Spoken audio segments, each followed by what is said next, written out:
Welcome back, my good people. Thanks for tuning in. Today we're going over the 9th edition of the Reality Check newsletter. Please subscribe if you haven't already. First thing I want to point out is the title, okay? April is the cruelest month. A bit counterintuitive.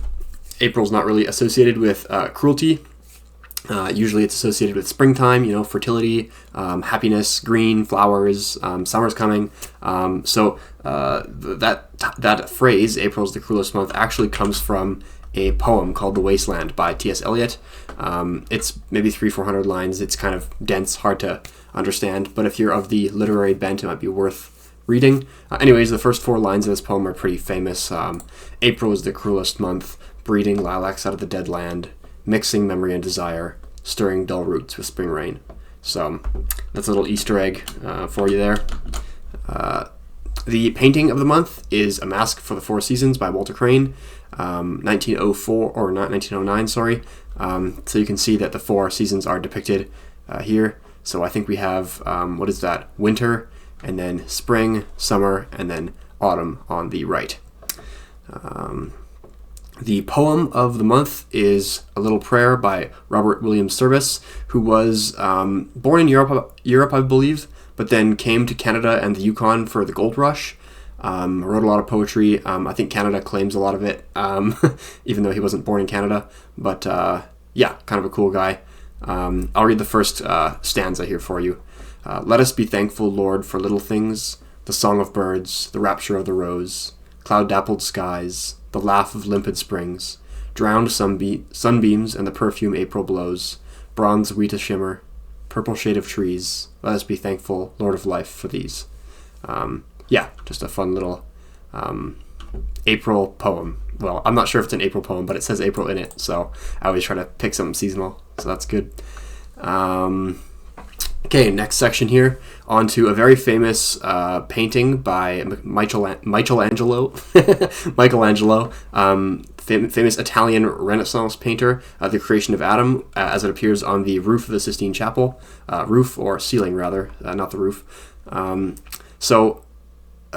the Renaissance, there's this quarter of a century or 25-year period called the High Renaissance, which for some reason there's just a very disproportionate amount of really well done stuff. So that's 1495 to 1520, ending on the year of Raphael's death. Another one of the high Renaissance painters or artists, alongside Leonardo da Vinci and Bramante. Or Bramont. I'm not sure if that's italicized or not. Not italicized. What's the accent? Accent aigu? I don't know what it is in Italian. I think Bramante was Italian. Anyways, now I'm just spinning my wheels. I don't know. Sistine Chapel, he was commissioned by one of the, it wasn't the Pope, was it? Somebody in Italy, or Rome, commissioned it, and he finished it in 4 years, very ambitious, and it follows a very complex scheme, okay? I think I have it pulled up in another tab, maybe not. This is the scheme of the Sistine Chapel. So as you can see, a lot of thought went into this. There's all sorts of prophets and people from the Old Testament and scenes depicted here. If you're starting from the very beginning, God creates the world, divides light from darkness, starting on the right-hand side here. The 4th scene is God creating Adam, which is the painting we're looking at. And as you can see, Adam here is mirroring God's posture, which is straight from Genesis 1:26, let us make man in our image. But Adam is just clay right now. He has no consciousness. He's not alive. He's just inert. And so God is here imparting the spark of life to Adam. So there's a few easy to miss details in here. The first is that their fingers are not quite touching. I mean, that's not easy to miss. You probably caught on to that. Some of the interpretations of that would be that although kind of man reaches out to God, perfect divinity is not attainable in this lifetime. Another thing that you might see if you zoom in a little bit closer is that it is actually God's finger that is fully extended, but Adam's is not, meaning that God is always available, but it's up to humans to seek out God. It's the ball's in our court. That's kind of one of the interpretations of that. In terms of the figures on the right, underneath the cloak, this figure here that's feminine looking is generally accepted to be Eve. although it also could be Sophia, the manifestation or impersonation of divine wisdom. And then all the other little kids around here could be just cherubim, or not cherubim, but like angels, I guess. Or they also could be a lot of unborn people, like the sons of Adam and Eve, so the human race, basically.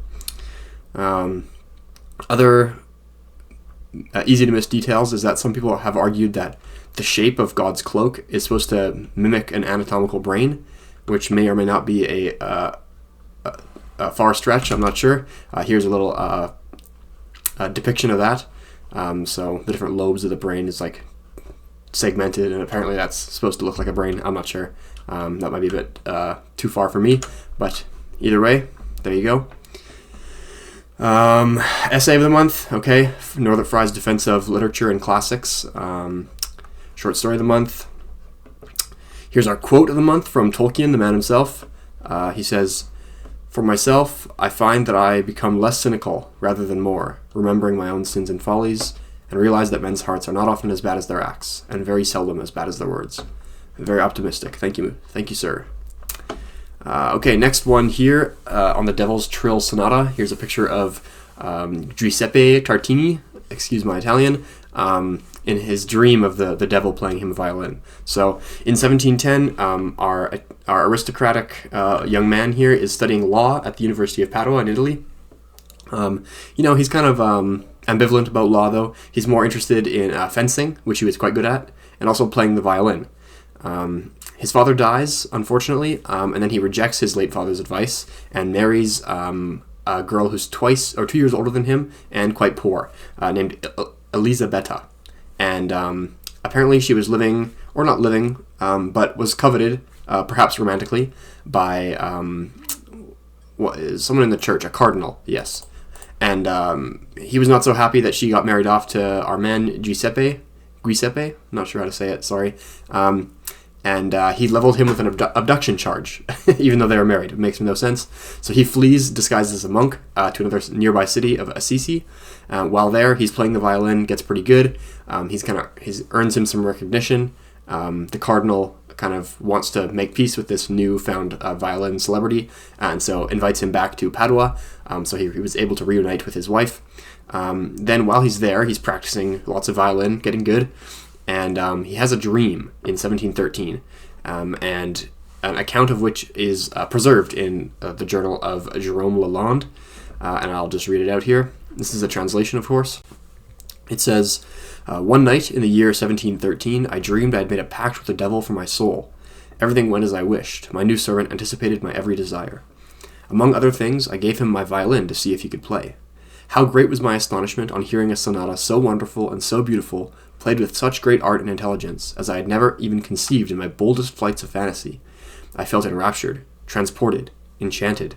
My breath failed me, and I awoke. I immediately grasped my violin in order to retain, at least, in part at least, the impression of my dream. In vain. The music which I at this time composed is indeed the best I ever wrote, and I still call it the Devil's Trill.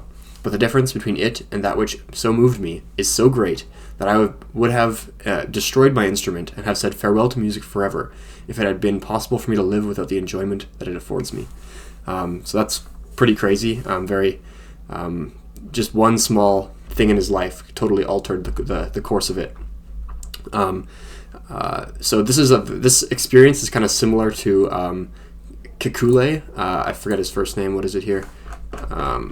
August Kekule. He was a chemist looking for the structure of benzene, couldn't figure it out, had a dream of the Ouroboros, which is the snake eating its own tail, and realized that the chemical structure was in fact a ring, and kind of had a breakthrough there. And so similarly, Tartini has this really great achievement, but it's not an act of deliberate effort, but rather it's revealed to him in a dream. So, and please listen to it. The Devil's Trill Sonata is very good. Here's a 15-minute version on YouTube. Yeah, please listen to that. Our word of the month is balter, okay, from Middle English. It means to dance artlessly without particular grace or skill, but usually with enjoyment. And I found a painting I believe to be from the Middle Ages, yeah. Peter Bruegel the Younger. I wonder, in fact, if Peter Bruegel the Younger is from the Middle Ages, which would be appropriate to the time in which the word was coined. Where does it say? No, not really Middle Ages. Because when did the Middle Ages go to? Okay, he says he lived 1564. Middle Ages, Europe. Okay, yeah, kind of a bit of crossover right there at the very end. Almost. 15th century, of course, is the 1400s, not the 1500s. But anyways, now I'm getting distracted again. Anyways, yeah, that's it. Here we have one more painting by Thomas Cole. But yeah, that's it. Thanks for tuning in. Subscribe, all that good stuff.